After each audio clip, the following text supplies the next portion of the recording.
Thanks everyone for joining us on the Dwelt podcast. My name is Mitch Waite. I'm your host. I'm here with Chris Hardman and Dan Jensen. And yet again, we have a ridiculous amount of stuff to talk about today. We've got crazy things happening with the Met Gala and Hollywood. We've got this weekend might be the end of humanity. Like we might go back into the Stone Age this weekend as we've got this the sun acting up on stuff. We'll hop into that in a minute. We've got some prepping stuff to talk about. We had tornadoes that ran through Oklahoma and destroyed entire towns. We want to talk about RFK. We want to talk about the Church of Jesus Christ of Latter-day Saints and some of the I guess attributes that it has that most people miss out on. We're going to talk about the value of community when it comes to preparedness. We may hop into the millennial reign of Christ and what that might look like. We've got the Boy Scouts of America changes that are happening there. I skipped a couple on my list, but I know Dan's got a couple, Chris has got a couple. So let's hop into it, guys. What do you want to start with today? Which is your favorite topic of all the above? I feel like we have to start with the solar stuff because who knows if anybody will even hear this episode. We got to publish it today so that people can listen to it. A couple hours, yeah. Yeah, do you want to kick us off with that, Chris? Sure. So basically what's happened is, do you know when it started? 3 days ago, 4 days ago, maybe? Yeah, a few days ago. Yeah. The sun, well, even backing up further than that, the sun has been burning hot, very hot recently. There were predictions in 2023 that 2024 would be a big year for this kind of stuff because it was pretty obvious the sun was just getting more active, more was happening with it. It's getting hotter. Alex Jones pointed out like 20 years ago, if you looked at the sun through a lens or a telescope, it was more yellow, and now it's like white because it's just, and we know the sun goes through these cycles. I'm not saying like the sun's about to blow up or anything, but we're in a peak cycle where there's a lot of activity going on. And so, but it's like peak in measured history or something like that, isn't it? It's like, or at least decades, 60 years or something like that. Yeah, we started measuring this stuff a little over 100 years ago, I think. Okay. So it's looking like what's going to happen starting tonight will be the biggest solar flare event on Earth since we started recording. That doesn't, I mean, who knows what happened before that? Because like I said, we know the sun is going in cycles. So this may have happened before and we just didn't have any way to measure it. Yeah. So to give you guys an idea of what's going on, I will pull up this graphic. I thought this was a great representation of what's happening. So we have this graphic. Let me start it over. The sun is in the middle. It's the gray circle. The Earth is the black dot for those who are just listening. We're going to watch, I think when they made this video, 4 solar flares had happened. So there's one solar flare that happens right here. And that's not part of this grouping that we're talking about. This was just like a normal low degree solar flare. And then you have 4 X-class solar flares, and I don't know how many coronal mass ejections came out as well. Do you know, Mitch? Was it 4 of those as well? I think that's what. Yeah, I think the coronal mass ejection causes the flare. Yeah, that sends all the ions our way. So, anyways, these are coming straight at Earth, like directly at us. If you're watching this, you can see it hit us at about midnight tonight is when it's going to hit.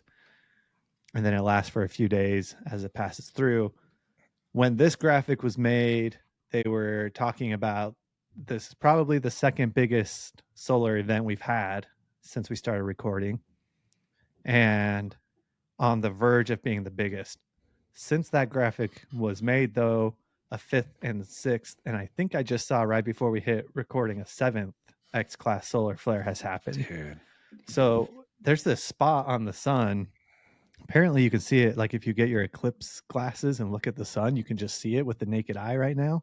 Yeah. Because it's so big, and causing so much activity, and it just keeps shooting these solar flares off. So right now we have 6 or 7 solar flares coming directly at us.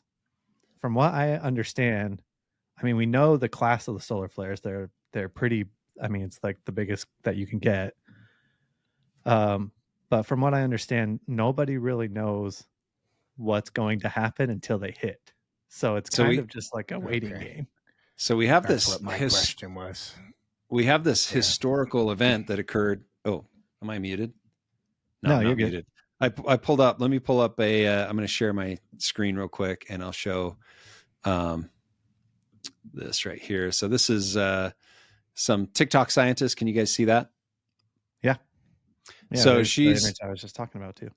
yeah. So this is the sunspot right here.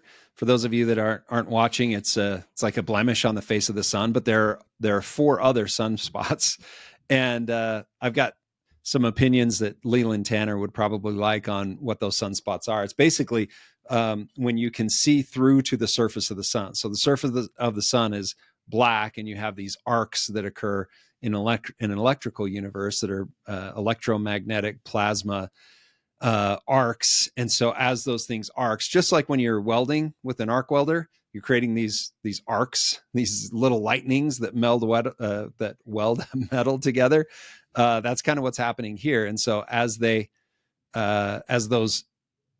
arcs occur, it opens up exposure to the surface of the sun. And so that's what you're seeing in these sunspots. And she's talking about the severity of these sunspots. She's got this, let's see if I can forward onto it. There you go. So there's the chart that you were just showing, and another representation with those things coming out of the sun, and very severe. So she's got, it's a bunch of little small ones, but then these massive ones. At the time that she posted these, I think there were 4 that had occurred, and then a 5th one happened, and now I think we're on number 6, right? Yes, or maybe even 7. I think 7 have happened now. Okay. And so we have this historical event called the Carrington Event. I know you were reading up on that earlier, Chris. What did you learn about the Carrington Event? It was in the 1800s? Yeah, 1859, September 1st and 2nd. Same kind of thing. It was a geomagnetic storm that came right at Earth, just like this is happening. The effects of a geomagnetic storm are basically, I mean, one way to look at it is like an EMP for whatever area it's hitting, potentially for the whole globe if it's strong enough.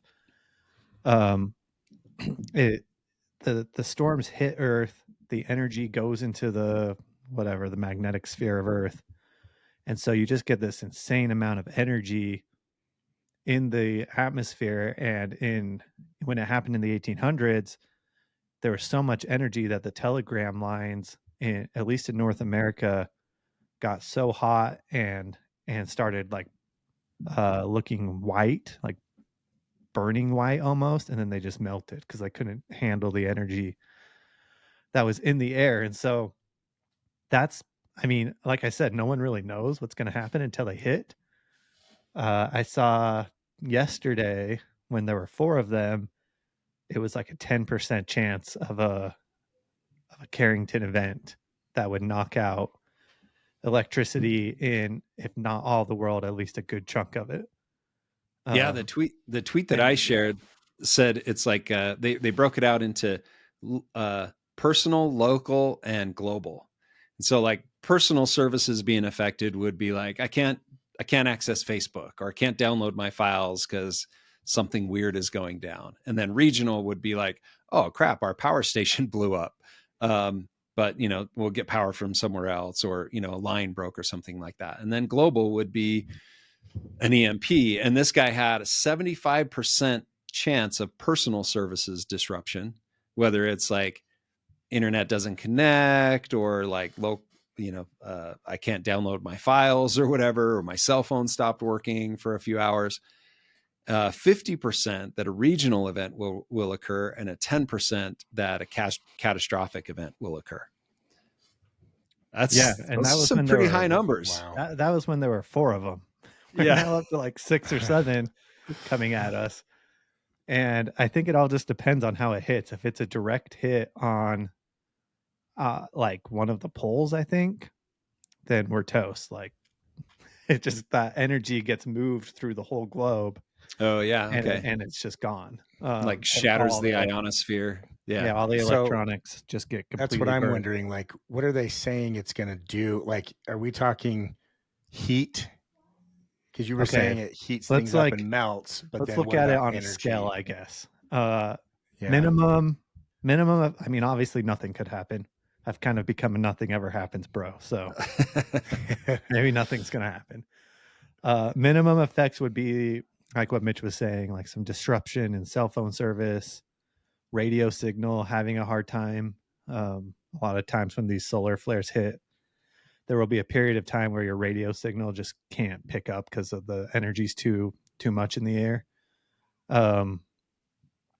Then you can get to more of like a medium impact where it's more regional, and you have problems of like power lines getting too much energy and over, like melting, basically, power plants going out. And then like obviously the most severe is all the electronics on Earth are nuked. No, there are no more electronics. We're sent back to the Stone Age. Yeah. Okay. So a couple of thoughts on this. Number one is, can you think of a time in your lives where somebody came out, or a ton of experts? In fact, I saw this morning that NASA came out and said, anticipate disruptions in your daily whatever. Can you think of a time in your life where officials have come out and said, plan on disruptions? I can think of a couple. One is COVID. They usually won't do it. I mean, it takes something big to get them to actually do it. Yeah. Well, I remember, and COVID, I bring up COVID because a lot of that was hype. Like, not, well, it was all hype, let's be honest, but a lot of it was, like, hey, it played on people's good nature, right? Hey, you don't want to harm your neighbor, so you better stay home. Hey, you don't want to harm your neighbor, so you better not travel. You don't want to harm your neighbor, so you better wear a mask or keep your distance or not shake hands. And so I think there was a lot at play there, but that was certainly an orchestrated internal event. And I mean, we haven't had the whole conversation about it, but I mean, even when you've got AstraZeneca coming out and saying, hey, we're taking our shot off the market because it's ineffective. I mean, anyway, there's a whole, we could spend hours and hours, hundreds of hours, maybe even decades recapping that. But I'm like, at what point do they give you a warning and say, expect disruptions? I mean, they're like, oh yeah, everybody will be able to see the aurora borealis tonight, which is cool. I'm definitely going to go out and look. We don't have a lot of light pollution where I am, but not very often do they say, watch out. And so that tells me, it'd be a good idea to watch out on this. Yeah. I think you're definitely you're going to feel it at some level. Like, I think you're going to have internet disruptions and cell disruptions. Will you have like all your electronics go out? I don't know. That's the thing, though, is nobody knows until it hits. There's just no way for them to know until it actually gets here. So are you going to go through your entire house and unplug everything? Is that what I'm hearing? I don't think it will matter. Do? I don't think that that's not going to matter. Yeah. Because it's at least my understanding, it's like the circuit boards and stuff in the devices that overheats. Well, okay. So if the grid is at risk, or the grid is a problem, you have non-battery powered devices that it doesn't matter if they get fried or not, because if the grid gets fried, it doesn't matter if you can plug in your radio or your fridge. Yeah, that's true. If you have a computer with a battery in it that has an active circuit, even if you shut it down, and again, I'm not the professor on all this. In fact, we want to get the professor of all this on to the show. If you have something with a battery in it, your phone, your computer, there is a circuit there. It's most likely live, pinging, checking in, communicating. Yeah. That's at risk. And so it's like, I don't know what unplugging your computer or your TV or your radio or your fridge even gets you. Yeah, that makes sense. So it's not like a surge. It's not like a power surge necessarily. zapping Well, all the devices. I think it very well could be, but a surge driven by this is going to have an impact on infrastructure, not just devices at the endpoint. Yeah. One of the things I was reading about is that the government has been aware that this is a problem and that it could happen again. And so there's been bills, like a recent one was it was $4 billion, which in government money is nothing. It's $4 billion to do something to the like 4 major switch points in the US for the power grid to protect them against this, and to stockpile parts in like basically a Faraday cage, so that if this happened, they had parts that would work and that the main switches were protected so they could fix things fast. And they couldn't get it passed because $4 billion was too much money. But you know how much money it's going to take to fix it? And how many people are going to die if that actually happens? Like if it's a real actual mass like Carrington event type thing, it's going to be a huge problem. So the second thing to bring up about this, and this is something that I tend to do just because of the way my obsession is with eschatology and signs of the times and the last days, is I'm like, okay, where in the scriptures is anything like this described? And surprisingly, there are actually a couple of places where this kind of stuff is described. So I'm going to share my screen. For those of you that are not watching this, that are just listening to it, we'll start out in Isaiah chapter 28. And I tweeted this earlier and got some feedback, and it was kind of fun because Leland hopped in and, went off just a little bit to give some content. But Isaiah 28, it's in Isaiah 27, it talks about the drunkards of Ephraim who are drunk on pride. So it literally says they're not drunk on wine, they're drunk on pride. And so chapter 28 starts out saying, and actually, if you go into 2nd Nephi 27, 2nd Nephi 27 is kind of interesting because Nephi skips over Isaiah chapter 28 in the Isaiah chapters, but he adds this verse at the front, or these couple verses at the front of chapter 27, and says, he basically recaps chapter 28, Isaiah chapter 28. And he talks about the drunkards of Ephraim who are drunken with iniquity and all manner of abominations. So that's at 2nd Nephi 27, verse 1. So he's kind of recapping. And so back to Isaiah 28, in verse 2, he says, "Behold, the Lord hath a mighty and strong one, which as a tempest of hail and a destroying storm, as a flood of mighty waters overflowing, shall cast down to the earth with the hand." And so it's like, oh, okay, this is a storm of hail, mighty waters. So this is like a flood or a rainstorm or something like that. When you look into the Hebrew, some of the words start to change, and you start to realize this probably isn't just hail and a flood. And he goes down and he talks about how these prideful Ephraimites, the people of the United States, if you interpret it that way, which I think is what it's actually saying, how they're filled with pride and they're focused on themselves and everything that they do. It says all the tables are full of vomit and filthiness, so that there is no place clean. So he goes on and he's like, I can't even teach these people. It has to be precept upon precept, line upon line, here a little and there a little. You guys have probably recognized that if you're familiar with Doctrine Covenants, section 98 and section 128.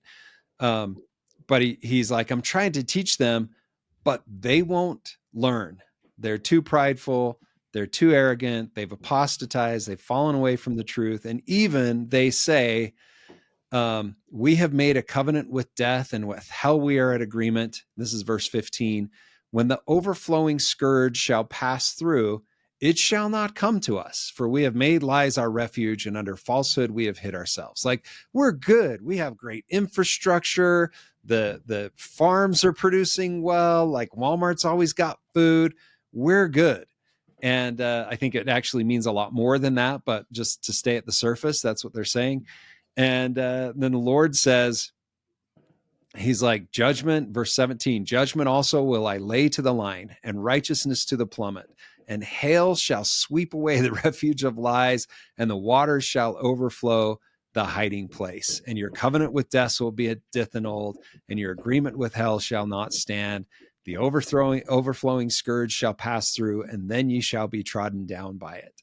And then he goes on, he's like, it's going to be so bad that you're going to be upset. Even the people who aren't even subject to it will be upset by it. So it shall be a vexation only to understand the report. This is going to suck even just to hear about it. And then he gives this analogy, which is pretty cool. For the bed, so this is verse 20, for the bed is shorter than that a man can stretch himself on it, and the covering narrower than he can wrap himself in it. So it's like, the illustration there is, it would be like, it'll be so uncomfortable. It would be like going to bed, but your bed is too short, or trying to get under your blanket and your blanket is too narrow. It's just, it's going to be painful. It's going to be annoying. It's going to be persistent. You won't be able to escape it. And then he talks about his strange act. So he says, for the Lord, this is verse 21, shall rise up as in Mount Perazim.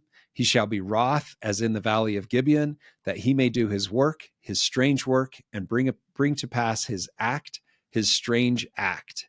And therefore be not mockers, lest your bands be made strong. For I have heard from the Lord God of hosts a consumption, even determined upon the whole earth. So he's talking about this event that comes from the heavens, comes down, and he makes these references. It's painful. It's going to, destroy the prideful. And then he refers to what happens at Mount Perazim and what happens at Gibeon. And so you can do a deep dive on those references. Basically, this was when two instances when the enemies of Israel had them outnumbered, surrounded, and the Lord miraculously freed them or liberated them. One in one of the instances, all of the enemies, they woke up in the morning and all the enemies were dead. And the other instance, it doesn't give a lot about it other than that hailstones fell from the sky and killed all of the enemies. And so I think this is probably the best match for something that is like an EMP, because it's thrown down from heaven like a tempest of hail and a destroying storm and a flood of mighty waters overflowing. If you look at the Hebrew in verse 2, spend some time on that if you can, because it begins to evoke these images of something that is not normally seen being cast down from the sky to cause this problem, to make us less prideful. And so I think this is probably the best indication that some sort of EMP event could happen based on scriptures. And on one hand, you can say it's going to happen by men because it's cast down by the hand. But on the other hand, you say this is going to happen by God because it's him trying to bring his people, his covenant people, back into humility and back into faith. And so anyway, that's a scriptural basis for any potential EMP that could happen. Kind of interesting. And so I think we should be prepared for it. Aside from even all of the electronic stuff, there's pretty good evidence that these kinds of things also cause pretty extreme weather patterns to emerge, and earthquakes too. So, I mean, like you get a strong enough solar storm like what we have coming right now. Probably, I would imagine by the time it hits, they will say it's the strongest in history, at least recorded history.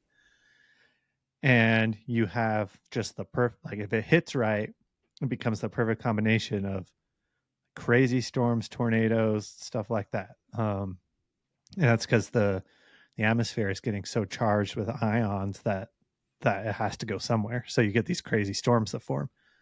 You get huge earthquakes. Like some of the guys who predict earthquakes are predicting like 8+, not 8 in the number, but on the Richter scale, 8+ sized earthquakes in South America and stuff from this. And then you get all the electronics knocked out too. So it's like just the perfect thing to just, you want to talk about humbling some people. It's the perfect way to do it. Yeah. And we have scriptural precedents or counsel that says, blessed is he who is not compelled to be humble. but is humble naturally. And so we shouldn't have to have this type of news, these scares to say, okay, I need to get myself ready spiritually. I need to get myself ready temporally. And what does that mean? That means connecting with my neighbors, connecting with my family, trying to establish a practice of service in my own life where I'm blessing the lives of others and being more like Jesus Christ, filling my life with service and time dedicated to other people supplants all of the other stuff. So if you have, we were out fixing one of our springs during a rainstorm, and I had a bunch of friends that were helping. We were running some piping down to one of our greenhouses, and I was shoveling clay to fix this thing, and I slipped. And because both of my hands were on the shovel, I went down on my side and didn't catch myself at all. So it was like a hard hit, and I'm 48 years old. I'm no spring chick. So I hit hard, and I was like, oh, and, kind of slowly got myself up. And one of my friends goes, man, I'm really impressed. You didn't cuss. You didn't say a swear word. And I told him, I was like, oh, you know what? When I was a kid, and any of my friends from, growing up that are listening to this can attest to this. I'm like, when I was a kid, I developed a terrible swearing habit in 6th grade. Like, I thought I was so edgy and so cool and hung out with these dudes that cussed all the time. And unfortunately developed a habit around that. And so it took I tried to, will my way through it. And, anyway, it wasn't taken from me until I switched my behaviors from self-centered to external. And I can pinpoint the time exactly in my life when it was taken away from me. And so, if something happens, I stabbed myself in the palm of my hand a couple of weeks ago. I was doing something with my knife and went right into my palm and was which brings up the totem chip card, which brings up Boy Scouts of America, which we got to get to, but we'll get to that eventually. I stabbed myself and had to go to the ER and get a few stitches. And not once did a cuss word ever enter my mind. And so that was something that was taken from me. So bringing this back to... You're a better man than me. I'm not there yet. Bringing this, well, it came because I remember I was a young man and we were up working at my family's ranch, and my dad walked behind the truck to get something, and the trailer hitch was on the truck. The receiver, the ball was like sticking out, right? And so he walks around not even thinking about it, and it just takes out his shin, and he falls to the ground, and he's in so much pain. And I made the same comment that my friend made. I was like, man, Dad, did you have cuss words rolling through your mind? And he's a stake president at the time, and he's like, no, why would I have cuss words in my mind? Like, there's no room in my mind for cuss words. What are you talking about? Anyway, so that was such an impactful experience for me. I decided I needed to fill my mind with other things so that there were no cuss words. Anyway. It's because you live rural. You don't have to deal with the traffic in Utah County. Yeah. Anyway, so we shouldn't have to have a Carrington level event to decide how to change the way that we focus our thoughts, our words, and our actions in order to, turn to Christ and keep our covenants and serve our neighbors. So that's where we're at right now. Is we're spending so much of our time trying to figure out how to produce as much food and places of refuge for people that I've got no time to worry about, swear words or, we might go back to the Stone Age this weekend. It's like, well, I'm still going to do the same stuff. I'm still going to figure out how to get water from here to the garden over there and to get seeds in the ground. That's what I'm focusing on right now anyway. So I guess that's my invitation as we face the end of Babylon, this weekend, potentially.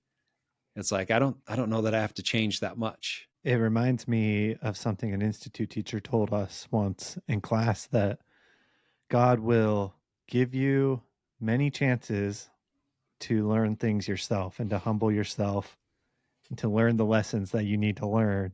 But at some point, if you just keep not learning what you need to learn or refusing to be humble, then he will do it himself. And it's never as pleasant when it's that way as it is if you were to just choose to do it. So Yeah. I don't.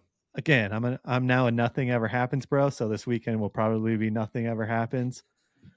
But we do know at some point these prophecies are going to happen, and it's better to learn now the lessons you need to learn and to be humble, so that when they happen, you're in a spot where you're not having to learn lessons, but you can like access the priesthood and the power of God to help others and that kind of thing. Yeah. And that is, here, I'll share my screen again. I mean, I think we talked about that last time, but that brings us right to Doctrine and Covenants 45, section 45. So I've got it up on the screen for those of you who are watching. Those of you who are listening, you can turn there. Doctrine and Covenants section 45. If you're trying to figure out where Doctrine and Covenants is, you can go to scriptures.churchofjesuschrist.org and look it up there.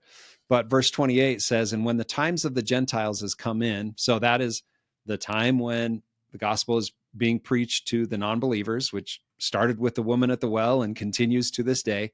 It says, a light shall break forth among them that sit in darkness, and it shall be the fullness of my gospel.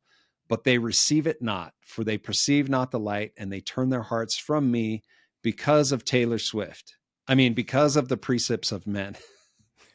And then it says, in that generation, the times of the Gentiles shall be fulfilled.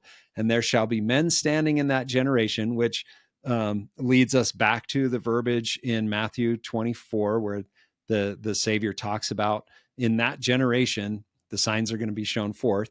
So there shall be men standing in that generation that shall not pass away until they shall see an overflowing scourge, for a desolating sickness shall cover the land. But my disciples shall stand in holy places and shall not be moved. But among the wicked, men shall lift up their voices and curse God and die.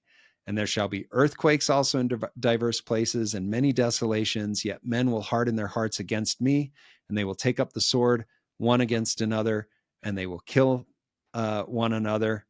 And anyway, so the Lord is referring to the words that he taught in Matthew chapter 24. So I mean, we're in those times where if we do not accept the gospel of Jesus Christ and do not turn to him and keep the covenants that we've made, or repent from breaking the covenants that we've made, the Lord's going to do more and more for us to get us to repent. And I think that's when we'll see that bifurcation, that separation of the wheat and the tares, where people say, okay, God, I get your messages. I'm sorry, I'm going to repent and I'm going to follow you. And the others will say, I curse God for doing this to us. Like, screw him, which is terrible to say, but they're going to say, curse you and your God for doing this to us. He doesn't exist. I'll fight against anybody that believes that he does exist. So yeah, it's better to choose to be humble and do it on your own right up front, rather than wait for him to invite us through tribulations and challenges.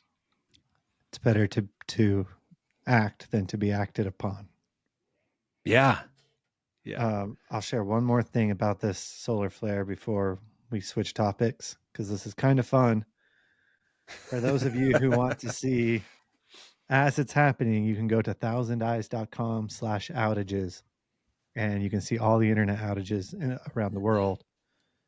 And I would imagine as we get closer to the actual storm hitting us tonight, you're going to see this light up. So it could be kind of, if you still have internet, you can come here and see what's going on around the world. So Chris, you mentioned that you're going to start doing a podcast with Leland Tanner here on the Dwelt channel. So we'll be pushing it out via our social media and sharing it to everybody. Leland loves this stuff. I mean, we start talking about ionosphere and Birkeland currents and electromagnetic universe and plasma theory and sunspots and coronal mass ejections and all of that kind of stuff. Planets doing stuff that that we're not used to them doing. That's kind of his jam. So do you want to tell us a little bit about that podcast, the episodes that you're planning on doing, and what we can look forward to from him and from you? Yeah. So the idea of the show is that it's going to be more of a daily, it won't be daily, it'll probably be twice a week, but like a daily news show in the vein of like, I don't know, Alex Jones and Ben Shapiro and Tucker Carlson, like that kind of a thing. That's a pretty broad spectrum right there. That's like yeah. extremist to new conservative pundit. I mean, but okay. Yeah. Anyways, so it's going to be a political news show. I don't know if that's even the right way to say it is political, but looking at current events, the political situation, but doing it from this perspective of prophecy and electric universe and the war of the Cadian robbers going on in the background, because Leland's a genius and he's very informed on all of that. And so I think it will be exciting because it's getting what's happening in the campaigns and what's happening in politics and in the news, but from a perspective that you're not going to get anywhere else. Awesome. Yeah, I can't wait. So Chris sent me kind of a preview of some of the stuff that they're talking about. And how many hours long was that? Was that 2 hours, 3 hours? It was like long. 3.5. It was almost 4, I think. Almost 4 hours? Yeah. And as Leland was going through, so Leland's mapped out all of the intricacies. It was kind of like watching Vladimir Putin recount the history of Ukraine, right? He's like, let's go back to the very beginning and tied it all together. I thought he did a really good job. I just sat there. It was almost like I had a checklist and I'm like, yep, he got that right. Yep, he got that right. Yep, he got that right. And very informed, a lot of details. And anyway, so I'm looking forward to the stuff that he's sharing there. And I think it's important to this goes back to one of the topics that I brought up for our overview. One of the things that we've talked about a little bit that I want to reiterate here is none of the stuff that we're talking about is like claiming new visions or new revelations or dreams or special insight that we have or anything like that. This is like, oh yeah, let's talk about current events. Let's talk about the scriptures. Let's quote the words of the prophets. I've referred a few times to the talk by Elder Ballard. I'll pull it up as we get into this, but, and maybe you guys can help me out with the commentary on this, but it's one of those things where we see so often people who are claiming special insights or special, I don't know, powers or dreams or whatever. And it ends up going bad every single time. It's like really jacked up how it goes. And the Chad Daybell murder trial is going on right now. And so I follow the reporter that covers that, and he's tweeting out the play by play, basically. This witness said this, or this expert said that. And holy crap, the stuff that comes up in those, it's freaky. Like the stuff that was being taught and the stuff that they believed. And I mean, it's obviously very destructive. The trail of bodies includes Charles Vallow. It includes the 2 kids. It includes Chad's wife. I mean, whether they unalived them or it all happened, randomly, still there's a lot of bodies that are out there. And so it's pretty jacked up. I'm trying to find the quote here. I got to find it so I can put it on the screen. So this is October 2017. M. Russell Ballard. Let's see if I can find it. It's called The Trek Continues. There we go. Sunday afternoon session, first talk. Let me share my screen. Actually, I'm going to sign in so that we can get the highlights on it. Won't let me sign in. All right. Share my screen. So this is Elder M. Russell Ballard of the Quorum of the 12 Apostles. Down here, he says, and he talks about this. We must be careful where our footsteps. So yeah, for those of you that are looking up, it's October 2017. The trek continues about 2/3 of the way down into the talk. He says, we must be careful where our footsteps in life take us. We must be watchful and heed the counsel of Jesus to his disciples as he answered these questions. Tell us, when shall these things be? And what shall be the sign of thy coming in the end of the world? And Jesus answered and said unto them, take heed that no man, and I add woman, he says, deceive you. He says, today I repeat earlier counsel from church leaders. Brothers and sisters, keep the doctrine of Christ pure and never be deceived by those who tamper with the doctrine. The gospel of the Father and the Son was restored through Joseph Smith, the prophet, for this last dispensation. Do not listen to those who have not been ordained and or set apart in their church calling and are not acknowledged by the common consent of the members of the church. Beware of organizations, groups, or individuals claiming secret answers to doctrinal questions that they say today's apostles and prophets do not have or understand. Do not listen to those who entice you with get-rich-quick schemes. Or, he says, our members have lost far too much money, so be careful. In some places, too many of our people are looking beyond the mark and seeking secret knowledge and expensive and questionable practices to provide healing and support. So, just to reiterate, because there are so many people that are interested in this stuff, I think there's an opportunity to take advantage of people. And we're seeing that. We're seeing, Satan comes in and says, hey, I've got something that you've never heard about that's not in the scriptures or was spoken by some dude 200 years ago that nobody's ever heard of. And, or I'm going to give you dreams and visions. And so anyway, be wise, watch out for that stuff. There's a lot of deception going on. So, if you see any indication that that's happening with Dwelt, obviously let us know. We're happy to be corrected.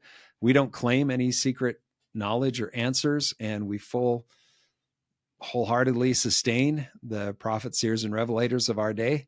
And anyway, keep an eye out. Watch out for that stuff. And one way to do that, obviously, is to go to the scriptures. But if you have questions that you can't answer or that somebody's trying to convince you of, message any one of us. We'll be happy to do our best to address it the best that we can. And most of the time what we'll do is we'll say, well, here's what we think, but you should probably talk to your church leaders about it and get their opinion. And obviously make it a matter of prayer. So that was one thing I wanted to be clear to bring up today, because man, this Daybell thing is so weird and so gross that I want to stay a million miles away from it if we can. Yeah, I think it's always important to point back to scriptures and church leaders. And I will add that just because it's not talked about in general conference doesn't mean it's like secret either. Like, I'm sure if you went up to any of the first presidency or Quorum of the 12 and said Ezra's eagle, they're going to know what you're talking about. They might not talk about it in general conference for all kinds of reasons.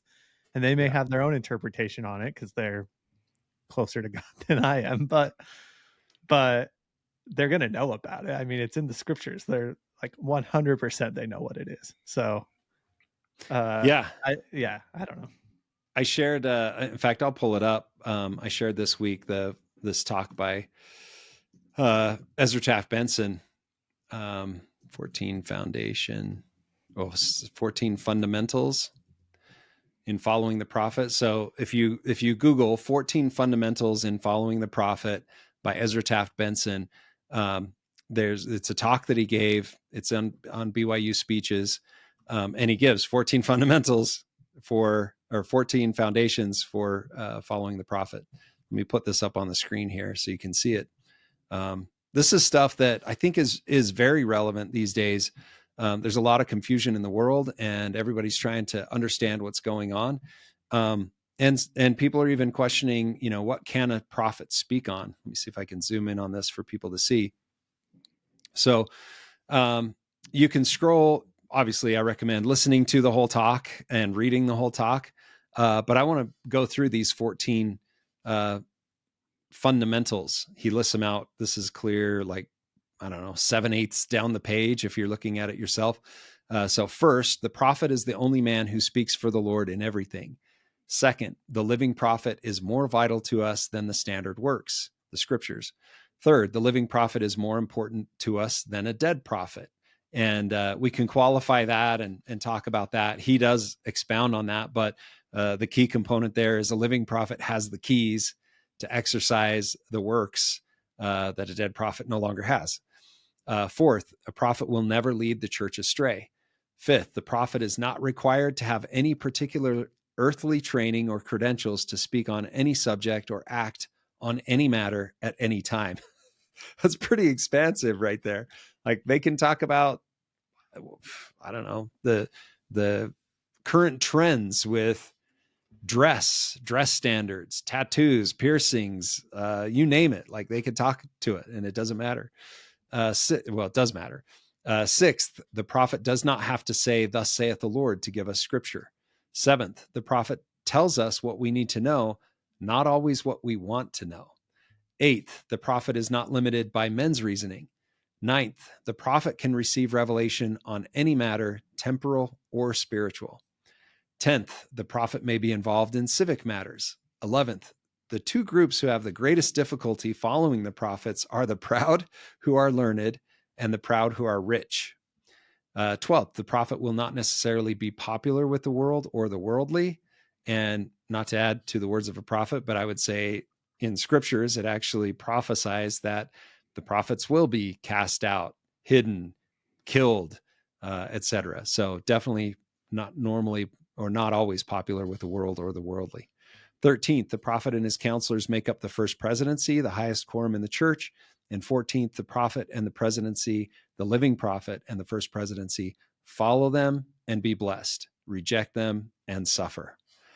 So yeah, follow the prophet. I've been trying to find this quote from Joseph Smith while you were talking, and I can't find it anywhere. So, but it's really good. Is it the keys that I'll give you a key that'll never rust? No, it's about him exposing the secrets of the Gadian robbers, basically. Have you seen this quote? Dude, I don't know. It was he said it like a day or two before he was martyred, and I can't find it now. It's going to drive me crazy, but it's something like the church would do well to not expose this stuff anymore. Oh, dude, you got to find that. He's basically like, I exposed it. You know, part of his presidential campaign was talking about that kind of stuff, what was going on, and now I'm going to pay the price for it. And we know now that the Freemasons were like really involved in his martyrdom and killing him. And he said it would be wise for the church, in order to do the work of God, to not expose this stuff anymore. Or nice. else it will, or else the Gadian robbers will shut them down. I got to find it. It's a good quote. Yeah. And I mean, that's the work has to go forth and does go forth. I go back to, 3rd Nephi, the siege that happened in 3rd Nephi. And like we talked about last time, 2nd Nephi chapter 21, 1st Nephi 14, where it's like the siege, this attack is going to happen and it's going to fail.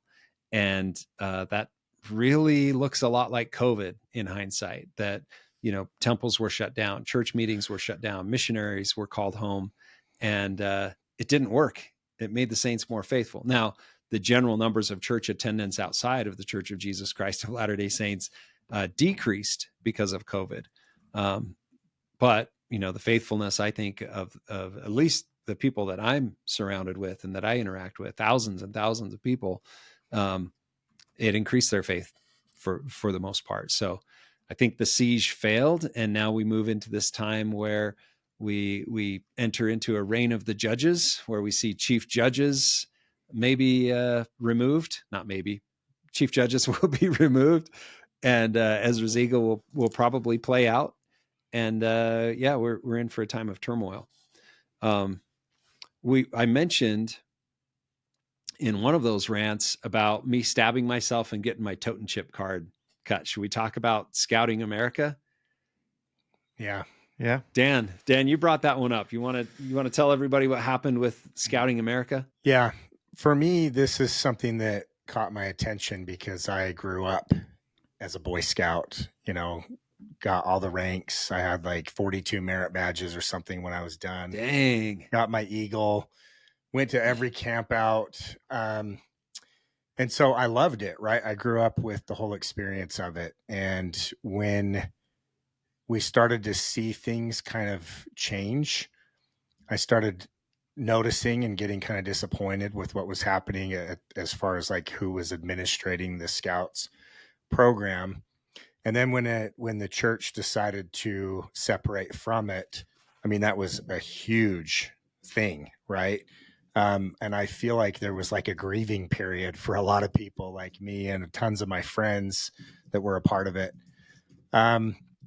Because it just felt like a loss. And I have 2 boys, and I fully expected them to be Boy Scouts, to take them on all the campouts and have all those similar experiences that I had, and also learn the skills that Scouts taught me.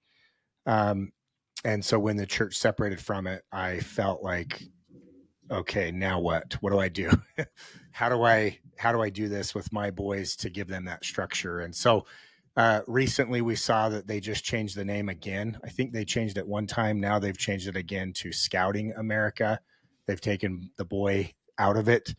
They've opened it to everyone, which is very odd to me since we already had Girl Scouts. So I'm not quite sure why they felt the need to take this and change it. But is that famous clip by Ben Shapiro where the lady's like, the blue haired nose pierced lady stands up and she says, where does it say that to be in the Boy Scouts you have to be a boy? And Ben Shapiro says, in the name.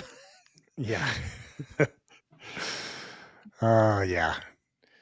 So I don't know all the details of it, just from, some of the highlights that I saw in the news, but it sounds like they're expanding it even more by changing the name. One comment I thought was kind of funny is people were saying, well, it still says Scouting America. So are you saying it's only for Americans? Like it's not worldwide? Like it used to be worldwide. Yeah. Yeah. So it is kind of strange. I don't know what's going on.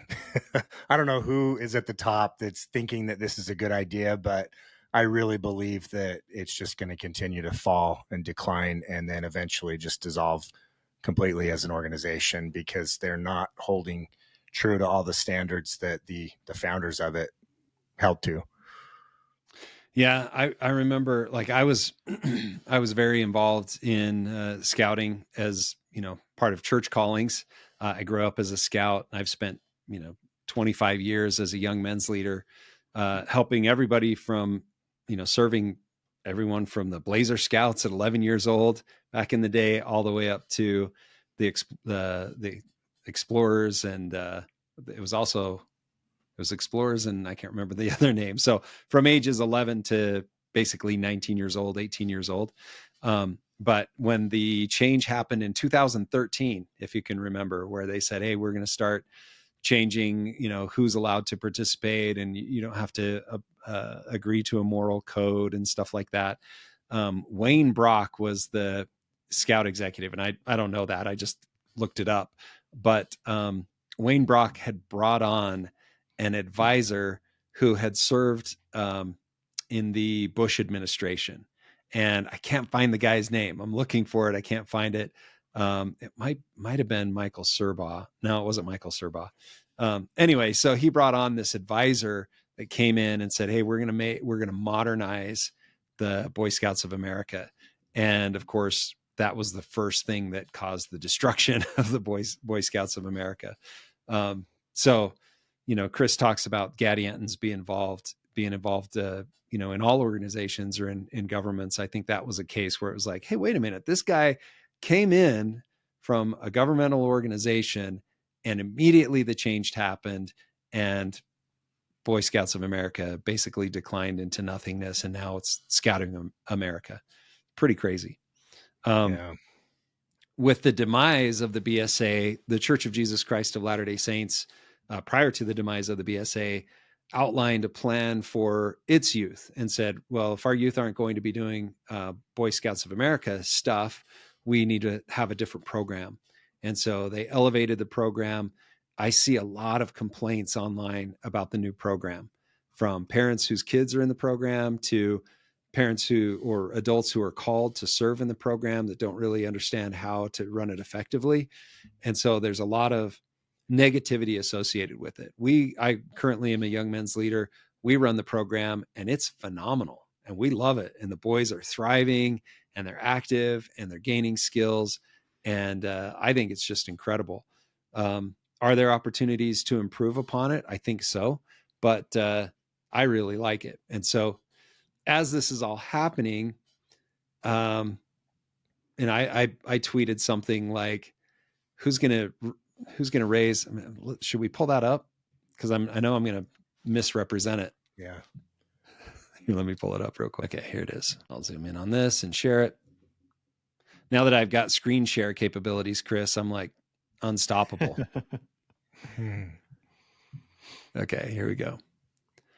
Who's going to train up the youth to become the future warlords of America? I chose that word precisely. Skills for survival, building a loyal following, providing resources for followers to eat and thrive, honor among enemies, protecting the weak and the vulnerable, loving God and neighbor, all need to be ingrained in the next generation. As the corrupt bureaucrats and lazy community figureheads wallow away in their gluttonous filth, someone has to stand up and lead aright the youth. Might as well be you and me. Who's with me? And, I don't have a lot of reach on X, but had a handful of people say, I'm interested. And then I started getting DMs from people who are like, let's do this. Let's create a program. Like, let's make this work. And, I always have lots of biases and opinions and stuff like that. And I'm like, I think we could do this. I think we could create a program that takes the ambition of an 11-year-old boy and layers in a bunch of skills at that level, and where they're like so stoked to start working on outdoorsmanship and like tying knots and learning how to use a blade for whittling or making stuff and maintaining that, and how to build fires and how to sleep outside and maybe how to trap food and stuff like that. I think you could capture that enthusiasm at that age and teach them those skills. And then the next group of boys that are like 13, 14 years old, maybe 14 to 15 years old, probably, where they're a little bit more capable physically, then you move them into this growth of experiences. So they go from practical skills to application of those skills, where they spend more time outdoors. They work on bigger projects. They do bigger adventures. One of the adventures that I've done for a few years is canoeing Lake Powell. It's like a 4-day canoe trip from the Colorado River down to Bullfrog Marina. And so you have to pack everything with you. You have to survive in the heat and the sun. You get to play and swim a lot. But by the end of that canoe trip, those boys are like, dang, I can do really hard stuff in a really harsh environment and thrive and succeed. We've done canyoneering trips, rappelling, stuff like that. And those 14 and 15-year-olds are really kind of just getting into their manliness, where they can actually do stuff. And then when they get to 16 to 18, they're like men, right? And so you can do even more high adventures. We did a canyoneering trip that was a 300-foot rappel into this canyon, and then multiple rappels to get through to the bottom. We did one that was a 13-hour trip through one canyon with multiple rappels, some keeper holes, like pretty advanced stuff. We've done backpacking where it's like, okay, we're going to do 19 miles in 12 hours and backpacking that far, that quickly. Anyway, I think and then you get to the point where it's like, okay, we're going to teach you how to maintain a vehicle. We're going to teach you how to maintain a household. We're going to teach you how to interact with the opposite sex, so you can, start to develop your riz, as the kids say these days, and like date women and get prepared to be a husband, and teach them fatherhood skills. So I think there could be a program designed taking some of the good that was from the BSA and taking what's really good with the program the church has right now. I think there'd be a lot of demand for parents who want their youth to develop these skills. Yeah. It reminds me of Tanner Guzzi is always talking about how our society is lacking a rite of passage for young men to become men. Yeah. And you can create something like that. And then we talked about this a little, but our friend Bennett he's becoming Clay Martin now, where we just bring him up on every episode. There you go. Anyways, he was talking about how you need something that's hard, that doesn't seem childish. I think for me, like I got my Eagle Scout, but it's mostly because my parents made me, and Yeah. I turned my stuff in like literally it was like 2 hours before I turned 18. I like turned my stuff in to get it. and that really only Many happened, such cases. that really only happened because some people gave me cut me some slack on some things at the end. So to me it was like not anything hard and not challenging and kind of boring, and it seemed like something that like kids do, so I wasn't that interested in it. Yeah. And that's obviously not necessarily true. I mean, I think it kind of depends on who. I had good. I don't want to like throw my leaders under the bus. I had good leaders, but you know what I'm saying. Like some places can make it harder than others. Yeah, you bring up a really good point. When you mentioned Tanner, I knew where you were going with that, but I left out a whole skill set that should be included, and that is hand-to-hand combat and self-defense. Like I have this amazing friend who's a 5th degree black belt in Kyukido. He is like this Superman type phenom. He's faster than everybody and stronger than everybody, and his body just automatically responds in combat, whether it's, punching, kicking, standing up, fighting, or going to the ground. He's just phenomenal. And he knows how to use weapons and stuff like that. So I would bring him in in a couple of the areas that I led and have him do a self-defense class. And that was one of the favorite activities that the young men ever had, because he comes in and he talks about following the promptings of the Holy Ghost first and teaches about situational awareness. He's like, you have to be tuned in so that you know what's coming. It's like, spidey sense is nothing compared to what the gift of the Holy Ghost is. And then he goes into defensive motions, and then, how to punch and how to kick and how to grapple. And by the end of that 1 hour self-defense course, the kids gain so much confidence and they level up in their abilities. And I think that should be part of it, not just a 1 hour course, but some training to get kids skilled in their body movement and their situational awareness, but also prepared for an engagement that is probably likely to come in coming years. Honestly, I mean, if you're in a city or any populated area, you kind of have to be prepared to entangle in a physical altercation of some sort. It's better to know how to do it and not have to than get in a situation where you wish you knew how to do it. Yeah. Well, and even, my father and my grandfather took me deer hunting as a kid, and I've taken my kids deer hunting. And there's so much that you learn in being up on the mountain and observing what's going on and being prepared to fire a firearm, handle a firearm, carry a firearm, clean a firearm, like all of that kind of stuff. There's so much that's gained from that 99% of kids don't get. And so anyway, there's so much that the youth need to learn. And it's not just AI and iPad navigation and social media. They need more.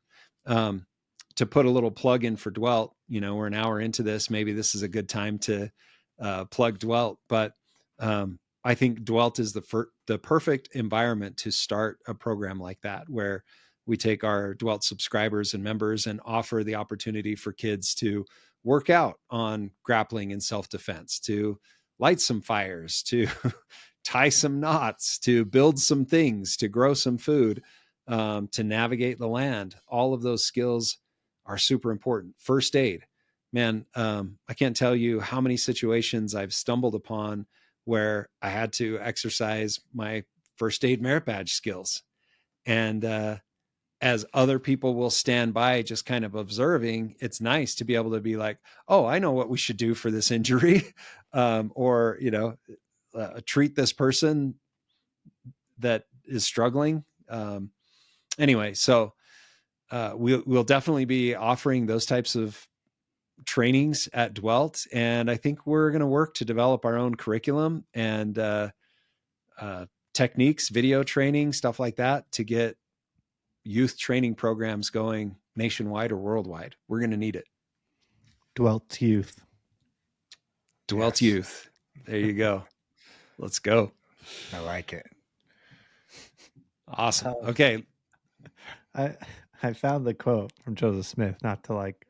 Oh yeah, let's hear it. I'll share my screen for those who are watching. So here it is. From June 27th, 1844, he said, "Our lives have already become jeopardized by revealing the wicked and bloodthirsty purposes of our enemies. And for the future, we must cease to do so. All we have said about them is truth, but it is not always wise to relate all the truth. Even Jesus, the Son of God, had to refrain from doing so, and had to restrain his feelings many times for the safety of himself and his followers, and had to conceal the righteous purposes of his heart in relation to many things pertaining to his Father's kingdom. When still a boy, he had all the intelligence necessary to enable him to rule and govern the kingdom of the Jews, and could reason with the wisest and most profound doctors of law and divinity, and make their theories and practice to appear like folly compared with the wisdom he possessed. But he was a boy only, and lacked physical strength even to defend his own person, and was subject to cold, to hunger, and to death. So it is with the Church of Jesus Christ of Latter-day Saints. We have the revelation of Jesus, and the knowledge within us is sufficient to organize a righteous government upon the earth, and to give universal peace to all mankind, if they would receive it. But we lack the physical strength, as did our Savior when a child, to defend our principles, and we have a necessity to be afflicted, persecuted, and smitten, and to bear it patiently until Jacob is of age, and then he will take care of himself." Dude, you gotta share that with me. You gotta send that to me. That's a good one. Yeah, we man, that's good.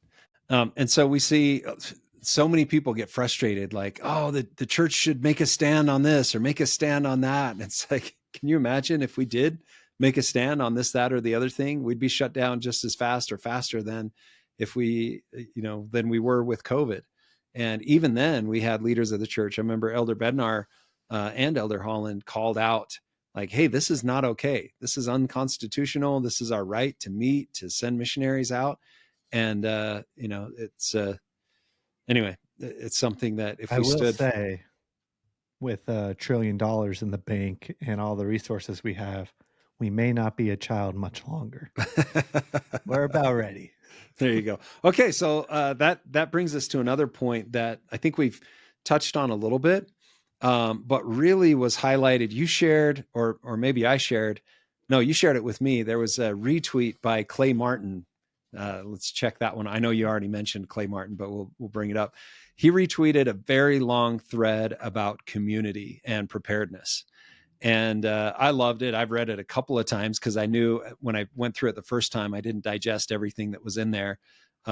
Maybe we'll put it on the Dwelt. If we didn't already, we'll put it on the Dwelt Twitter so you can see it.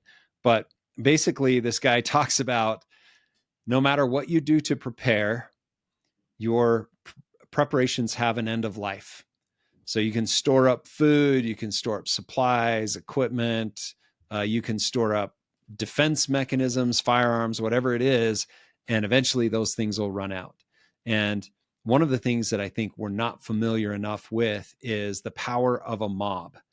There was a video that kind of went viral the last couple of days of this guy. I think it was in New York City, and he was arguing with the protesters, the pro-Palestine protesters.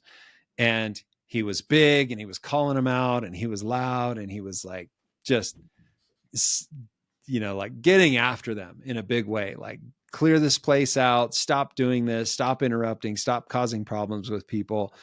And the crowd gathered, and 95% of them are just there to hold their phones up to record the altercation, right? Because that's what they want. But as the crowd gathered, my nerves started to like kick off, because here this dude was probably, I don't know, he's way bigger than the other guy. He's probably 6'5", big dude. And he's yelling at these little, 5'7" Antifa looking guys dressed in all black, wearing masks, arms that looked like noodles.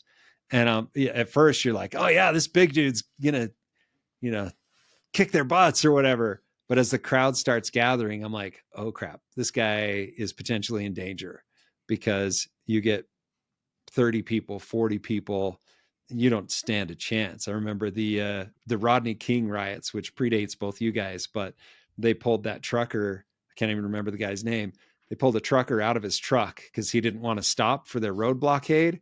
And they just destroyed him.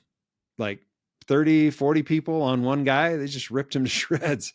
And anyway, that mob justice, the power of the mob is pretty incredible. And I think that's something that we underestimate. Yeah. That's why you need your own mob, a mob of good guys. So this guy talks about, your resources are going to disappear eventually. So you need to have a community, and that community needs to have defense. That community needs to have food production. It needs to have a diverse skill set, the ability for, you should have electricians and doctors and plumbers and teachers and, gardeners, like a broad swath of skill sets in the community. And the interesting thing in one of the books that Clay Martin has, he talks about kind of starting your own community organically. And I think that's a really powerful thing, to be able to start your own community. But I think those of us who are members of the Church of Jesus Christ of Latter-day Saints, that have our wards and our stakes, the congregations that we participate in, we don't really understand. I know before on the podcast, I talked about when we lived in Oregon, we lived in a great little community and nobody knew each other. And we went around and knocked doors to get to know our neighbors, and brought our neighbors cookies. And we're like, hey, we're the Waits. We just moved in. And most of them were like, this is really weird. Why are you coming and introducing yourselves to us? Like, this doesn't happen. And they thought there was some ulterior motive. Oh, you're trying to get us to join your church or join your MLM or, something. And I was really taken aback, because we've always been super friendly with neighbors, because we go to church with them and we go to youth activities with them and we serve them and stuff like that. I have a friend that I look up to. He's an amazing guy. He's from Western Idaho, right on the border, over kind of by Spokane. He's an amazing guy. He understands the Bible. He's not a member of the Church of Jesus Christ of Latter-day Saints, but he moved to Utah, and he's like blown away at the ability that we have to collaborate and coordinate as neighborhoods. And so I would tell him about, in our neighborhood, if something happens, we have a plan for communication. Basically, all the boys that are between 12 and 13 years old, they go house to house. And we have this plan in our ward that we practiced, that they would basically show up at the bishop's house in the event of anything. The bishop would give them communication and tell them to run door to door and tell everybody. And that was, we had radios that we practiced on as a ward. Like the ward emergency preparedness guy was super organized and kind of zealous. And so Sunday night, there was a radio check where you'd pull out your radio, turn it on, chime in, hey, the Waits are here, whatever. But we didn't do that very often. I think we did it twice. But I was telling him about how we have these kids who are 12 and 13 years old. They're called deacons. They have the Aaronic priesthood. They meet twice a week, once on Sunday, once on Wednesday.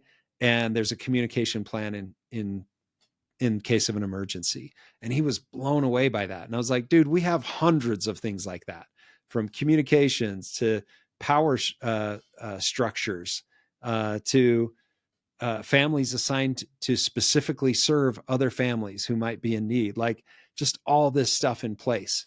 And I think we forget about that, or we don't appreciate what we've got as members of the Church of Jesus Christ of Latter-day Saints, because outside of our wards and stakes, setting up neighborhood watches even is a huge challenge. Communications plans, resource sharing, stuff like that. And so the reason I wanted to kind of go off on this a little bit is I think it's important to, if you are a member of the Church of Jesus Christ of Latter-day Saints, to reconnect with ward emergency preparedness people, whoever is called to that calling. A lot of times they're called and they're like, I don't know what to do. But wouldn't it be great if you, number one, figured out who that person was, and number two, reached out to him and said, hey, I'd like to connect about preparedness. Here's where I'm at. I'd love to know where other people are at and what the plan is in case of an emergency.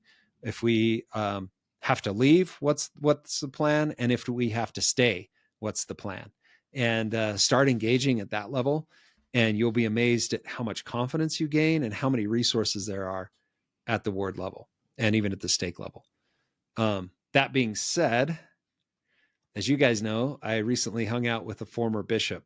2 nights ago, I was spending time with one of my friends who was a bishop, and we were talking about preparedness because I love to bring it up. And he was like, Mitch, we're in trouble in a big way. He's like, less than 10%, probably way less than 10% of our members have a year's supply of food. And so if we have to share, that means all of us 100% have to share what 10% have stored up. So that means it's going to last not even a tenth of what it's intended to last for. May last for a couple of weeks if you have to feed everyone. And that kind of creeped me out. I don't know. What are you guys' thoughts on that? Do you guys personally feel that, hey, when everything goes down, I'm going to be able to rely on others, we'll pool our resources and do well? Or, what's your take on that? I wish. I wish that I felt that way, but I definitely do not feel that way. It's like we've tried over the last several years to get our year supply and maintain it. I feel like we're in a good spot overall, but I just kind of think about my community, my neighborhood, and there's a lot of people I don't know. We've been here 10 years and it's changed a lot, right? Mm-hmm. So lots of people have moved out, new people moved in, and we have not made an effort to go around and try to meet all of them. I will say that we do know a lot of people because of our membership in the Church of Jesus Christ of Latter-day Saints. A lot of our neighbors are members, but there's a lot that aren't. And so I feel like we've talked about this before. There's the same 10 people, right? Like there's that group of people that we associate with pretty regularly that I think we could lean on if we needed help, and we would certainly want to return that favor to them. But as a huge community, right? Like over 100 homes in our neighborhood, just alone in our neighborhood, plus all the ones outside of our neighborhood. I don't know. There's a lot to be done, I think, in helping everyone around us to be more prepared so we could be confident in sharing resources. Do you think it's plausible that your neighborhood of 100 homes gets to a point like you could get preparedness to be so relevant, so meaningful, so emotionally engaging to them, let's say within the next 6 months, that you could get enough together in your neighborhood so that people could survive for 3 months? I mean, I definitely think it's plausible. I think there has to be several people pursuing it, right? I think we would have to. I would need. Yeah, help. I think it's tough. I would need help, but it's still going to be like the majority will be done by like 3 people. Yeah. And they'll just store enough that they can like make the goal happen. But this is kind of like the 10 virgins parable in a way, now that I'm thinking about it. I know a lot of times that's like a spiritual metaphor, but I'm thinking of the people around me, and like people are waking up now and saying, man, I need to be prepared because like things are getting dicey out here. Mm-hmm. But we're 10 hours away from the electrical grid going down right now. Like it's too late. Like I mean, even if it doesn't, like things are coming and you can't keep putting it off. Like the church has been saying, like, get oil in your lamp. And at some point it's too late to get the oil. Yeah. I have suspected, at least in Utah in some areas, it wouldn't surprise me if a stake president or area authority or someone said like, hey, if something happened, bring your stuff or at least what you can to the stake center. We're going to like try and divide it out so everybody has something. It wouldn't surprise me if they did that, but who knows? Oh, that's what I would do if I was if I was in one of those positions. I would totally do that. The challenge is what my buddy was saying is, even if we do that, there's going to be like, 2 loaves and 3 fishes basically. And so a miracle will have to occur to feed everyone. And I bring that up. Like, Dan, your neighborhood of 100 homes is a perfect example. And I'm not faulting people for not doing this necessarily, because the system is designed against this, right? The system is designed for, make sure you get your Taylor Swift tickets. I love to bring that up because it's an easy one. And so many people are on board with Taylor Swift. Like, make sure you go on your cruise, make sure you do your trip to Hawaii, make sure your kids are involved in dance and baseball. Make sure you've got a nicer car so you look good, or the latest phone or whatever it is. Like, there's so much. And then you add on top of that the usury of debt and interest, and then you lay on top of that taxes, and this whole freaking system is to prevent us from becoming self-reliant. And so, yeah, it's easy to say, dude, your community is going to collapse into starvation and cannibalism because there are no resources there. But the reality is the system is designed to prevent that. One of the things that keeps coming up as we get comments from friends and family about the Dwelt podcast is, man, you guys are so bleak. And it's like, yeah, because we have to paint a picture of the bleakness so that you'll prepare enough so that you can survive, so that you can enjoy the miracles that are coming. Like, I think of raising my younger kids and my grandkids in a world without taxes. Like, how much wealthier will we all be? How much more productive? How much more honest will we be if we're not paying 50% of our income into the system? And yeah, I mean, we have to miss out on certain services like education on trans awareness or abortion. I'm okay to miss out on some of those services. And so, yeah, I think we have to kind of paint the bleak picture. And I think for many of us, the choice has to be, okay, I'm not going to be able to rehabilitate 100 homes in my neighborhood. Unfortunately, I'm going to have to make a decision to cut ties at some point. And yes, I'm going to do as much good as I can in my existing neighborhood, but I'm going to have a backup plan. I'm going to have a dwelt location, or I'm going to have, family property that I can retreat to. I'm going to coordinate with other people who are awake to this stuff. And we're going to plan for each other, because we can't plan for everybody else. Those, we've talked about the STPs, those same 10 people need to get together and go, okay, who can we provide for? If we can't provide for everyone, how can we provide for ourselves and the few who make it through the other side? And I think that's, Connor Boyack did a post, which I always try to stay away from this stuff, but it was about the power of the governed, or the lack of representation with the governed. And he basically said, the system that we have right now is so broken that the governed have no influence on how they are governed. Yes, we can vote. That's about all we've got. And we can go to city council meetings and throw a fit, but that's all we've got. We don't have enough power to fix the monetary system, fix the medical system, fix the educational system. Like, we are governed. It's taxation without representation. And so he proposed an innovation. He was like, we need to have some sort of mutation, innovation, some leap forward, because what we have right now is so broken that we are subjects. And anyway, I thought that was pretty clever, but I think we are getting to the time where it's like, yes, we are going to contribute and help all we can, but we also need a second plan. And that's where Dwelt comes from. For those people who are motivated enough, wise enough, inspired enough to say, I need to have a solution to provide skills now and safety later. And it's probably not even going to be that far later.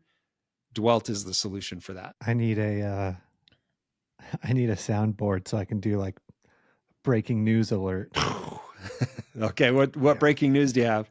You got breaking news? I got updates on the solar storm. Okay. The Aurora Borealis is now being forecasted to be seen basically to the Mexican border. So that's pretty crazy. The flare that erupted this morning is the biggest one they've ever seen. What? That's now confirmed.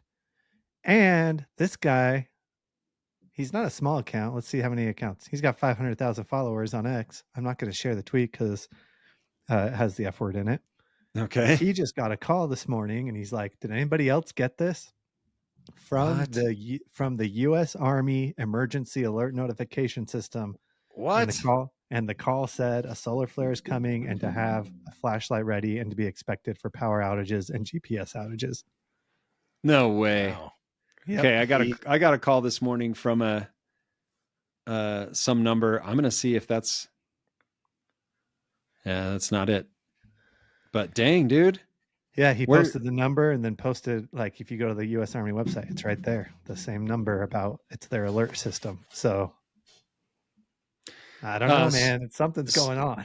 So my question to you guys is, at what time are you leaving this afternoon to come spend the weekend down at my place? Oh, man. My parents are going to be flying home from the East Coast, like, when it hits. So I hope they'll be okay. Oh, man. Another thing, 30 minutes ago, CNN's, like, meteorologist just posted, if these coronal mass ejections catch up to one another on their journey, which they are, NASA is confirming that. He said this is going to be a significant stress test on our systems, and he said, I am unplugging all my electronics before bed tonight. Oh, interesting. Okay. So, well, there you go, Dan. That guy probably knows more than I do. I don't know. I took a meteorology class in college, so. But that's interesting. So he's going to unplug everything for the surge.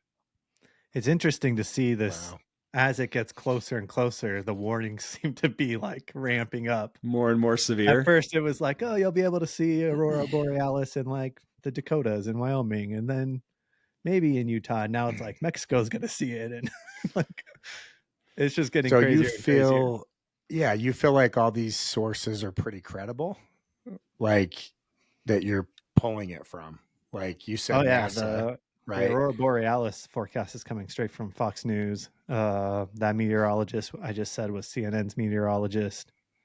Okay. The guy who got the phone call definitely got the phone call. So Dan's trying to figure out how long it's going to take him to pack up the car.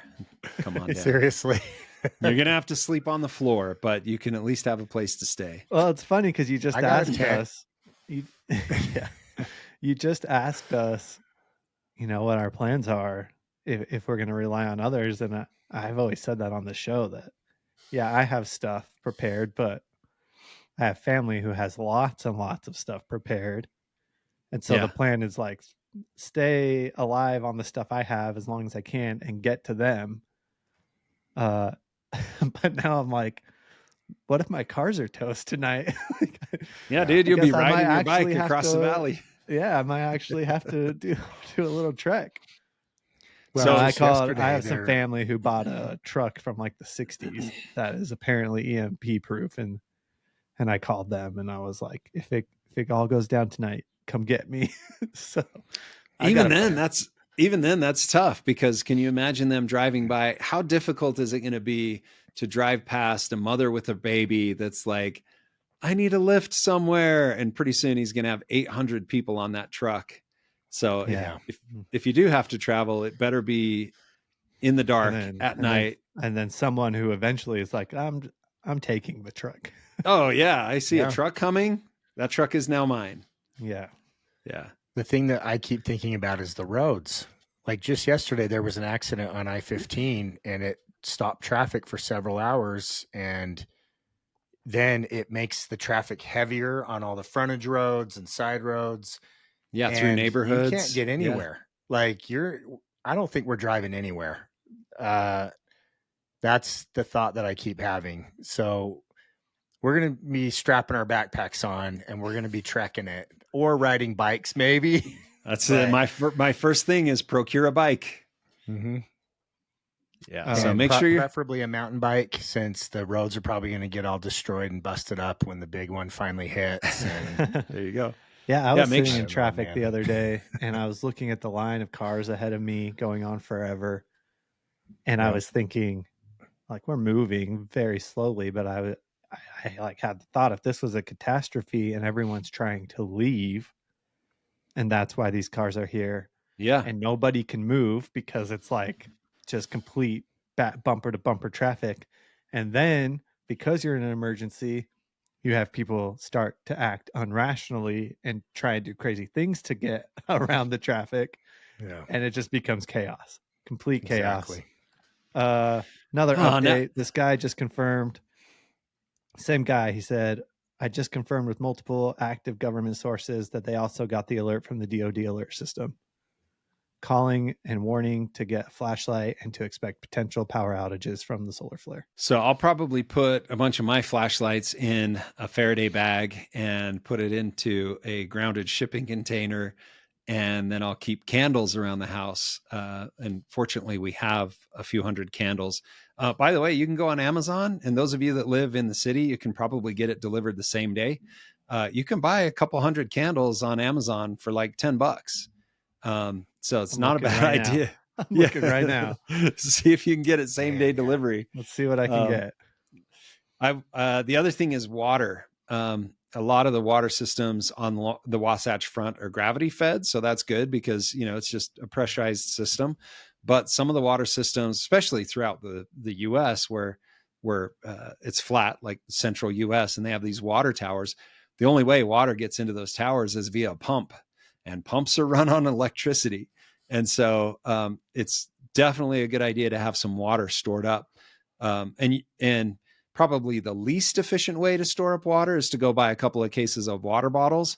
A more efficient way would be to go grab some containers. You can go down to Walmart and get those camping jugs, or I don't know, even gasoline jugs if you had to. Fill those with water. Put them in your bathtub, or put them in your basement somewhere. Put them on the carpet or some wood or something like that. Unfortunately, it's going to be too late for all of you by the time you hear this. Yeah. You're right, though. I can get 35-hour burning candles sent to me today by 2 p.m. Do it for like $15. So get a couple sorry of those for all of those, all of you who are hearing this way after. I'm going to be chilling with my candles. The power goes out. Yeah. So somebody asked if we had recommended Faraday bags. And the unfortunate thing is we don't really have a good way of testing what is good and what is bad. So I went and watched a bunch of YouTube videos, watched some stuff on Amazon, read a bunch of reviews, and ordered Faraday bags. You've got Faraday bags that just block signals. So like if you want your phone to go completely dark, you can get a Faraday bag that just blocks signals. But if you actually want to shield against ionic bursts, some of them are different than others. And so make sure you read up on that. I'll tweet out a couple of recommended examples. There's one manufacturer that's super robust. And then there's a manufacturer that produces hardening kits for your vehicle. So you can add a hardening kit. It's like $35. Just connect it to your battery in your vehicle. And it has, can't remember what they're called, carbonites or something like that. That's not the right word, but it's something like that will take the shock and break so that those break instead of the circuit in your vehicle breaks. So it's another good thing to look for is EMP kit for your car. I'm fortunate that I have a few shipping containers on my property that by default are not shielded, just so you know. I mean, they're mostly metal, but the bottom is wood. And so, but they sit on the ground. So there is potential that the shipping container would work somewhat like a Faraday cage. And if you had something in there, it might survive. So what I do is I have a cyber deck, which is a computer loaded with the offline internet of like Wikipedia and manuals and all those kind of things. I keep that and some radios and some flashlights in a Faraday bag. I'll put that Faraday bag in my shipping container. And I even have an old microwave that I could put stuff in because microwaves are Faraday cages. And so, yeah, so maybe before you go to bed tonight, throw a couple of handheld radios and a flashlight and your phone into your microwave And you'd probably have to, well, I don't even think you'd need to unplug your microwave. Maybe you would. Maybe the surge would cause your magneto to go and everything in it would get fried. So maybe unplug your microwave, throw your stuff in there. That's a good solution. Candles are on their way. Awesome. Send the link. I can't find what you found. I'll send it to you. And then, the other thing with water that you can do on a situation like this is fill your bathtubs. Just fill your bathtubs. If you've got a water filter at home, I mean, your bathtub's dirty, and so you wouldn't want to drink bathtub water. But if you fill your bathtub, go to bed, make sure your kids don't get in there while unsupervised, but go to bed. And then if something does happen, the grid goes down, water supply shuts down, you can filter the water out of your tub and use that. You can store up, a couple 100 gallons if you have a couple of tubs that you could fill up. So that's one thing you could do. The water in your toilet tank, not in the bowl, but in the toilet tank, you can filter that and use that. So that's another storage option. And then there have even been times where we've filled up water jugs and just like the pitcher that we got, leave it on the counter. And it's like, well, there's a gallon of water right there. We were able to choose land that has water on it. We have well water, but we also have spring water. And so if the world goes back into the Stone Age, my property's got spring water that we can go down and just fill up buckets and drink that. And we've got filters as well. So crazy times. So we've got that survival guide, but it sounds like it's time for us to create, what would we call it? Preparedness 101, like super basic list of things you just that's a good talked idea. about. Because I'm sitting here like, oh crap, I got to hurry and take some notes and type up some lists. And I just think it'd be super sweet to have something that you could print out quickly. Yeah, it's a good idea. It is going to get cold this weekend. If the power goes out, a lot of people will be without heat.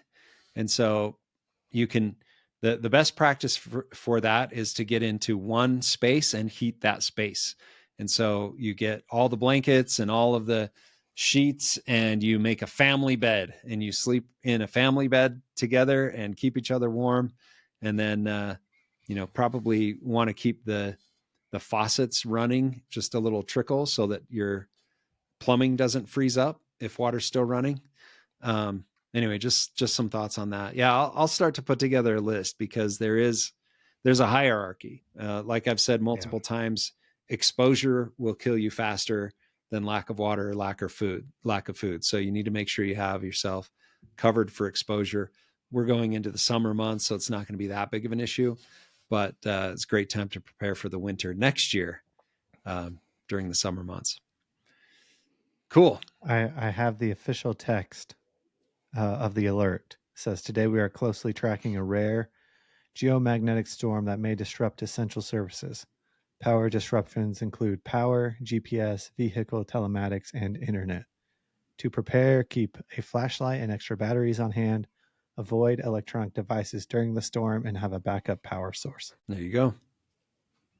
I'm gonna roll my generator into my shipping container, hopefully shield it a little bit. I've got 2 generators, so hopefully both survive. So anyways, how about some celebrity gossip? Yeah. So I this want to is hear about the celebrity thing that going note. down.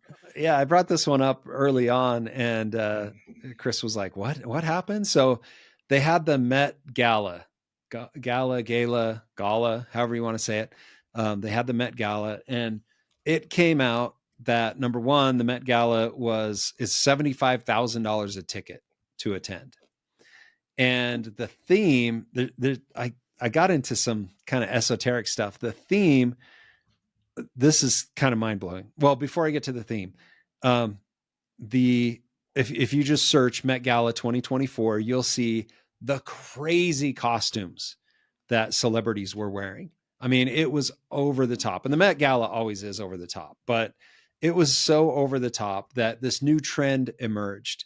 And I didn't watch the Hunger Games. I started reading the first book and got through it and was like, wait a minute, that was about children murdering children. And so I didn't read any of the other ones, but, and you guys can correct me on this. What's the main district where all the rich people live? You guys know? Does it ring a bell? I don't know.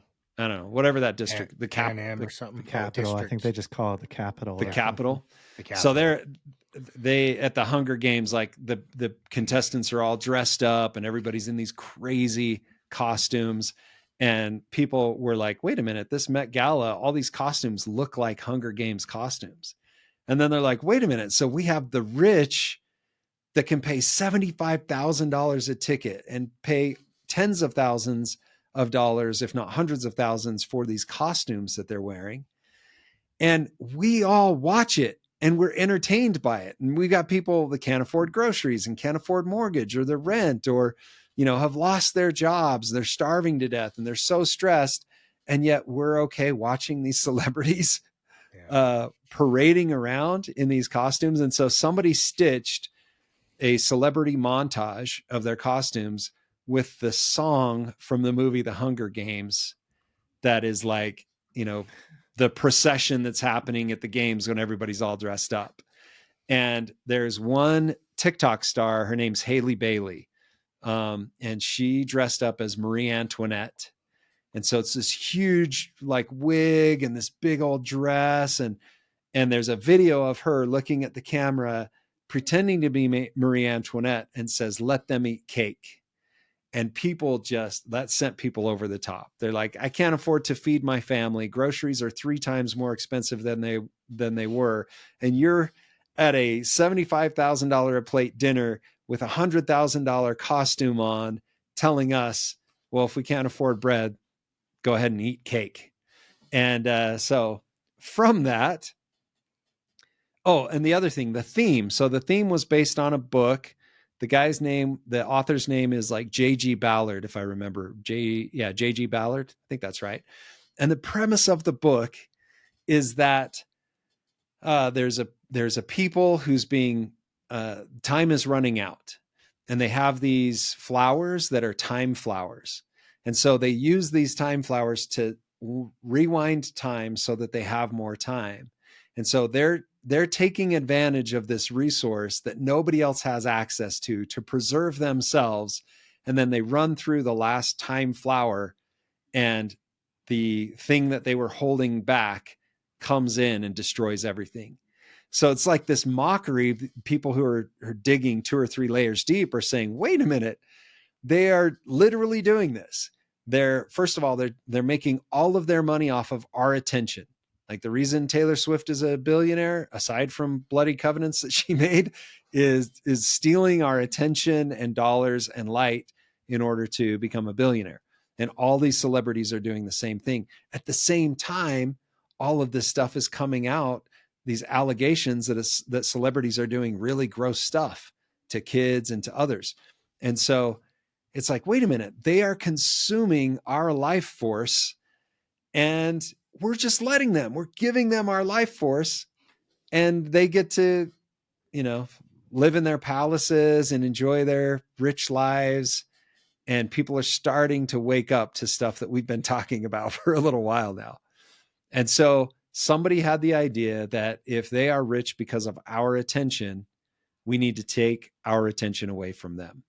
And so they started this campaign on TikTok and Instagram to unfollow celebrities, and not just unfollow celebrities, but block celebrity accounts. So there are literally millions and millions of people blocking celebrities and unfollowing celebrities. And so like yesterday, I sent out a tweet. It was like Kim Kardashian had lost 3 million subscribers yesterday. And so they're targeting Kim Kardashian, Taylor Swift, The Rock, like all of these celebrities, and saying, we're out. We're not doing this anymore.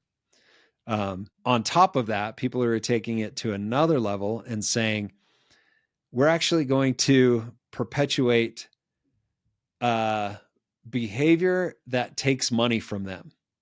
So Chris, looks like Dan dropped off momentarily, but that any time somebody comes to one of our e-commerce stores, we retarget them with ads, right? And so we spend a little bit of extra money. It's like, hey, they cared enough to click on an e-commerce site, so we'll spend a little bit more to bring them back and hopefully convert them. And if they add something to their shopping cart and don't buy, we spend a ton of money to get back in front of them, to get them to actually buy. And so what the latest strategy is, go to Kim Kardashian's store, go to Kanye's store, go to any stores like Balenciaga and start clicking and adding stuff to your cart, and then abandon your cart. Don't check out, because then they will bombard you with ads. So they're spending a ton of money, but you're never going to buy because you're boycotting these people. And anyway, it's costing celebrities and big brands millions and millions of dollars, probably tens of millions of dollars in the first 24 hours. And this will be the thing, I think, for the next week to, well, if we still have internet tomorrow, but Yeah. this will be the thing to Yeah. unfollow those celebrities. It looks like Dan's internet's already gone. The first We victim. lost him. I'm gonna the solar storm is taking victims. There you go. I was just going to pull up Met Gala 2024 outfits and put this up on the screen. Man, this is it reminds me of scripture. In fact, maybe I'll pull up scripture at the same time. So let's just look through some of these. So there's Zendaya. I don't know who all those people are.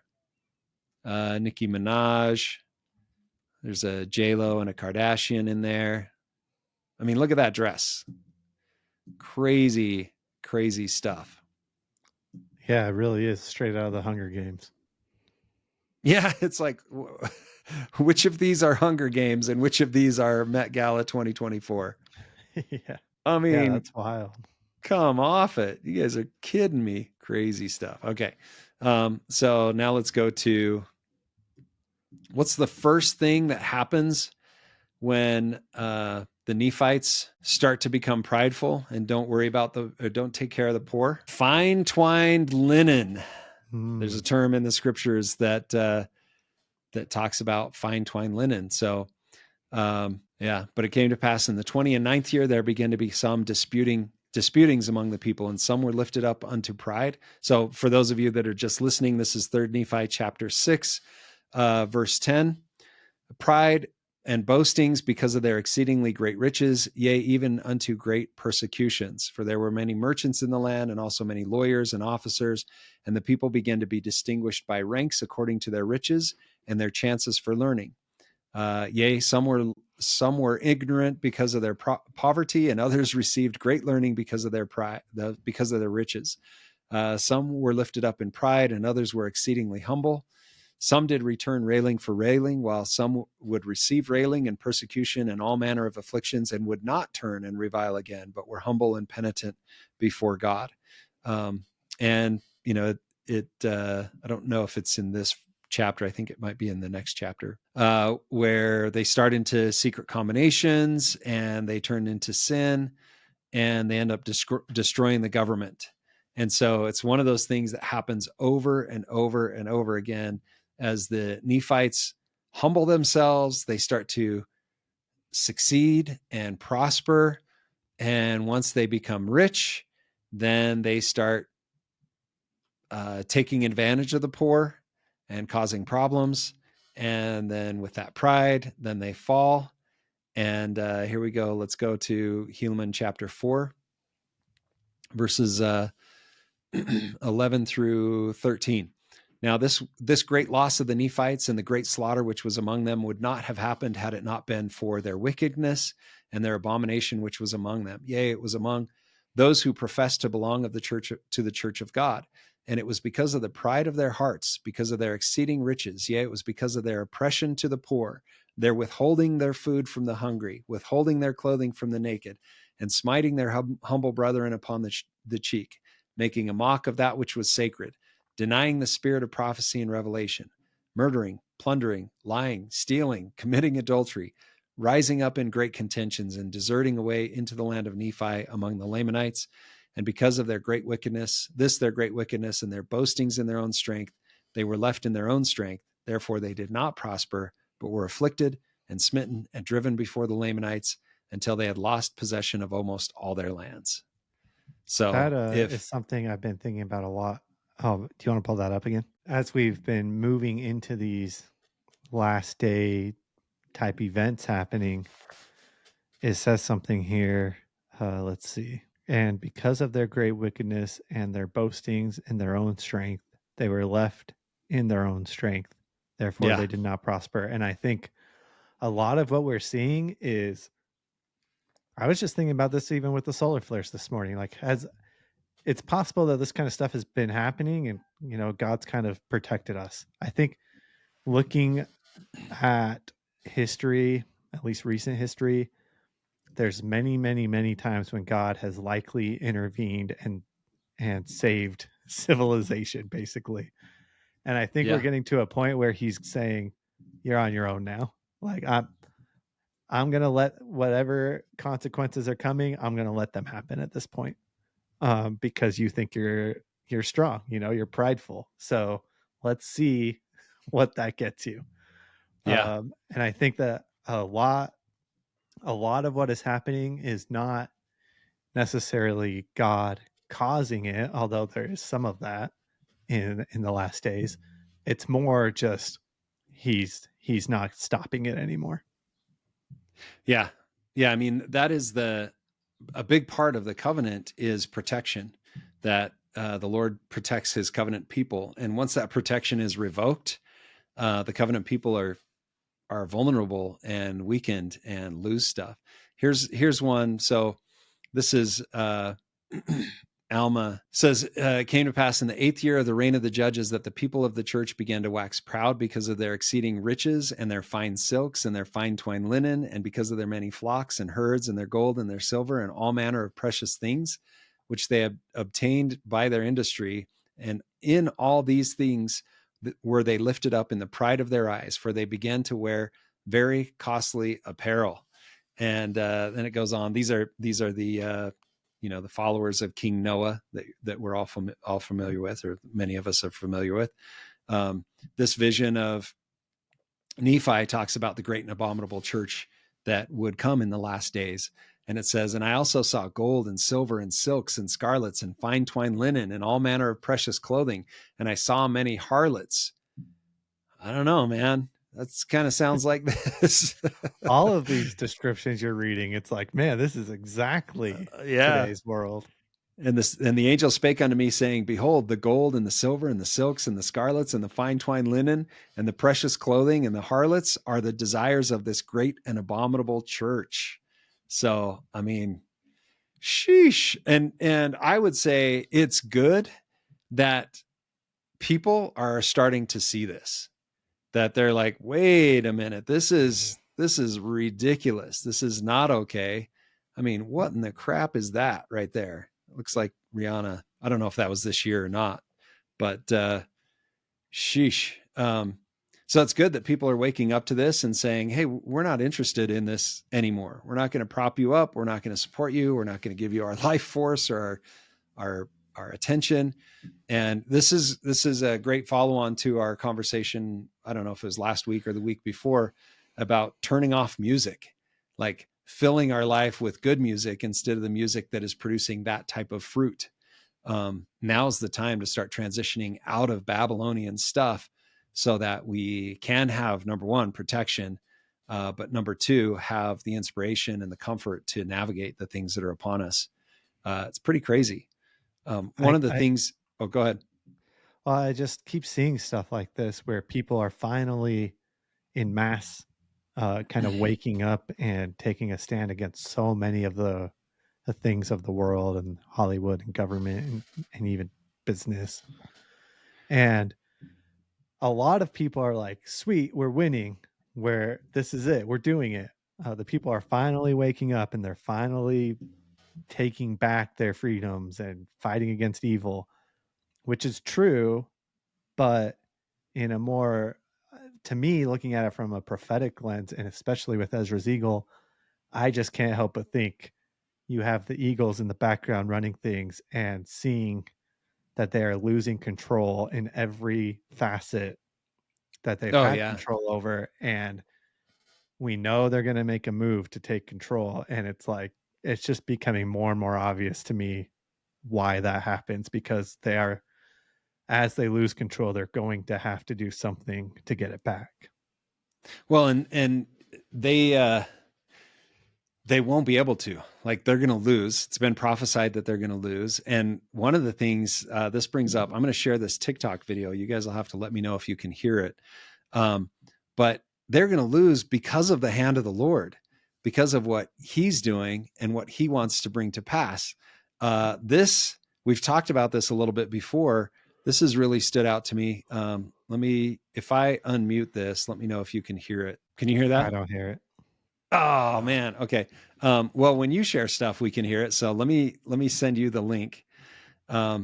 This is a really, really good one. I'll chat it to you, Chris. Basically, it's an interview with Jordan Peterson, and I don't know who the interviewer is. It's some podcaster. And he's like, there are a ton of A-listers and others that are turning to Christ, that are embracing Christianity. And I think this is, in Daniel's vision of the stone that was cut without hands that goes and destroys the earthly kingdoms. Well, it wasn't Daniel's vision. It was Nebuchadnezzar's, but Daniel interpreted it.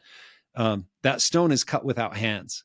And so we are seeing the Lord do his work to bring to pass the results that he wants to bring to pass.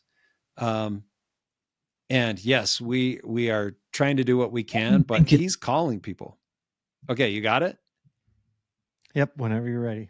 Yeah, go for it. This is the work of the Lord happening. Bigger name folks are becoming. Yeah. So, I mean, some pretty big names, some pretty big things that the Lord's calling people home and saying, "Hey, come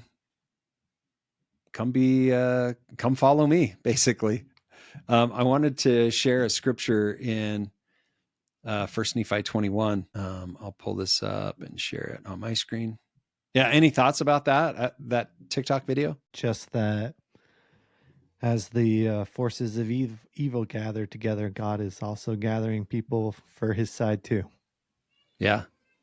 Yeah. Yeah. And once again, the eagle is losing control of even its mouthpieces.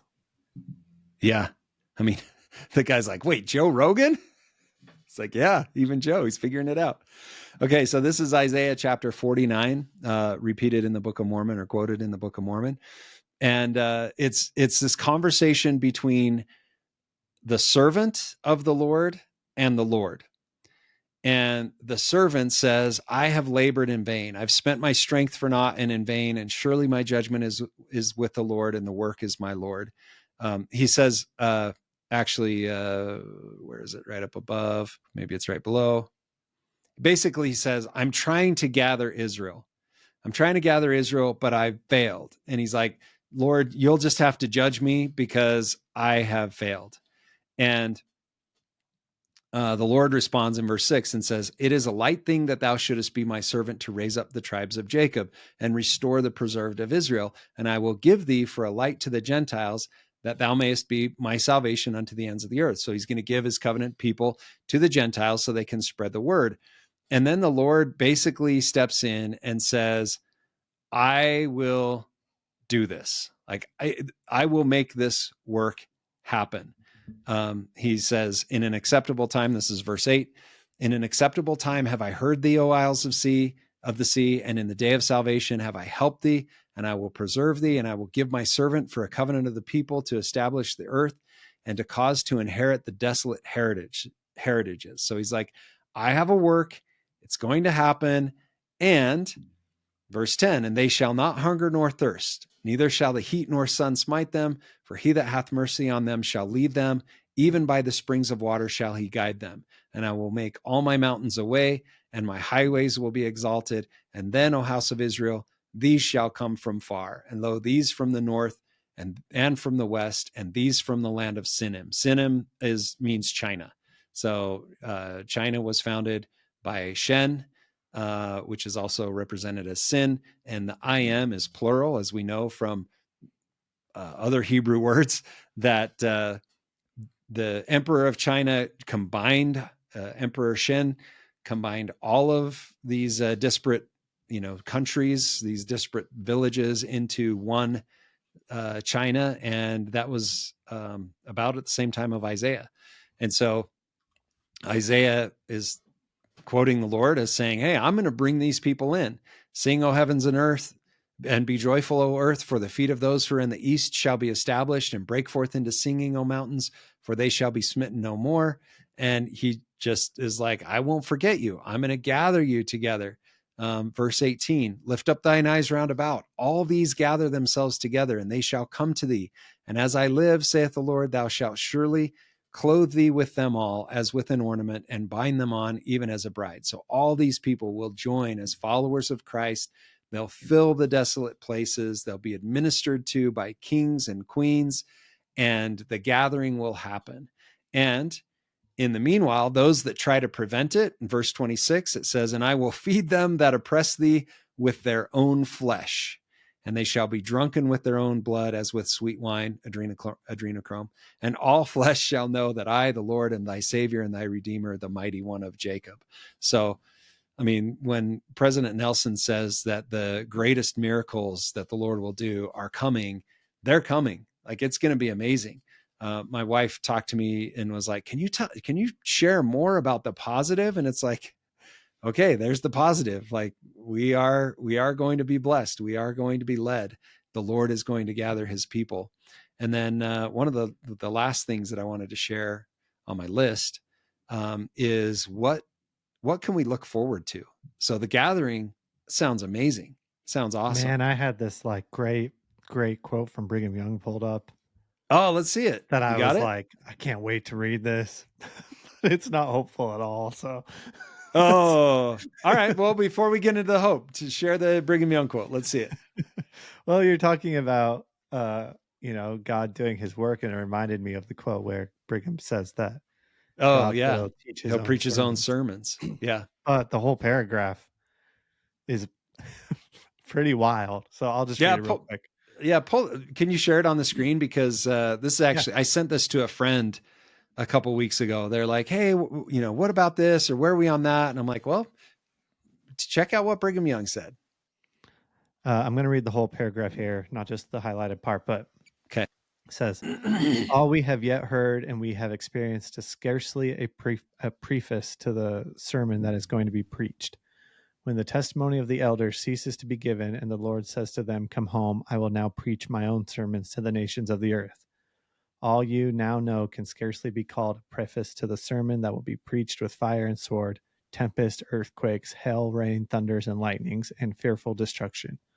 What matters the destruction of a few railway cars? You will hear of magnificent cities now idolized by the people, sinking in the earth, entombing the inhabitants. The sea will heave itself beyond its bounds, engulfing mighty cities. Famine will spread over the nations, and nation will rise up against nation, kingdom against kingdom, and states against states, in our own country and in foreign lands, and they will destroy each other, caring not for the blood and lives of their neighbors, of their families, or for their own lives. Dang. Yeah, he's quoting out of or referring to D&C section 45, which we read earlier, that, yeah, when the Gentiles reject Christ, things are going to get super sucky for them.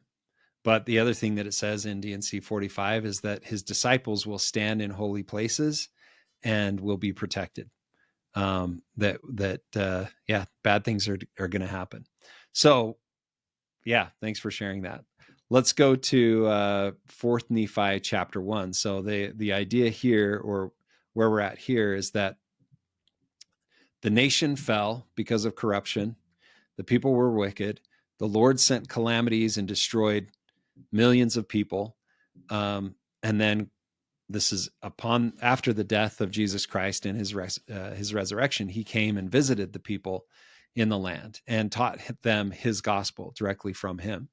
And so all of that from 3rd Nephi chapter 8 with the calamities, and 9 and 10, and then 11 when Christ appears, from 11 all the way through to the end of 3rd Nephi, it's this time of teaching that Christ teaches the people. And at the end of 3rd Nephi, I think the last 2 chapters is this commentary that is like, yeah, and this changed us as a people.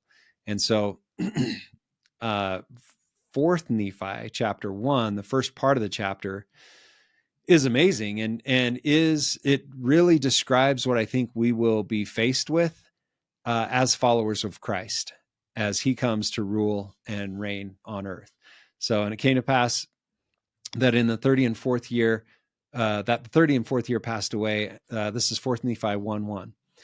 And behold, the disciples of Jesus had formed a church of Christ in all the lands round about, and as many as did come unto them did truly repent of their sins, were baptized in the name of Jesus, and also they did also receive the Holy Ghost.